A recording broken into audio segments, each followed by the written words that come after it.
আজকে আনারসের জুস বানাও, তোমার গার্লফ্রেন্ড আনারসের জুস খেতে চাইছে। কি ব্যাপার মালিক, আজকে আদর করে গোসল করাচ্ছ? এ মালিক, তুমি এটা কি করলে? আদর করার নাম করে মাথাটা আলাদা করে দিলে।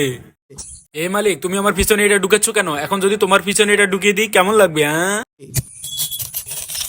এ মালিক, আমার ভিতরে সবকিছু বাইর করে দিচ্ছ কেন? মালিক, একটু আস্তে আস্তে বাইর করো, তা না হলে ব্যথা লাগে। আমি কিন্তু তোমার গার্লফ্রেন্ডকে বলে দিব তোমার স্বভাব ভালো না। মালিক, অনেকক্ষণ থেকে আনারস বেটার বকবক শুনতেছি, বেটাকে আমার ভেতরে ঢেলে দাও তো। মালিক, আমাকে ব্যালেন্ডারের হাতে তুলে দিও না। না মালিক, বেটাকে আমার ভিতরে ঢেলে দাও। হ্যাঁ, এখানে আমাকে কি দরকার ছিল আবার? মালিক, সুইচটা দিয়ে দাও তো, বেটাদেরকে বুঝাচ্ছি আজকে। মালিক, আমার তো সবকিছু নিয়ে নিলে, আমার লাঠিটা রাখলে কেন? এটাও নিয়ে নাও। এ কি, আমার মাল আমাকে নেড়ে ছেড়ে দেওয়া হচ্ছে? হয়েছে মালিক, আমার গান ফাটিয়ে আমাকে আর সাজাতে হবে না। এ কি, তোমরা এখনো বসে আছো? একটা লাইক, একটা সাবস্ক্রাইব করে দাও।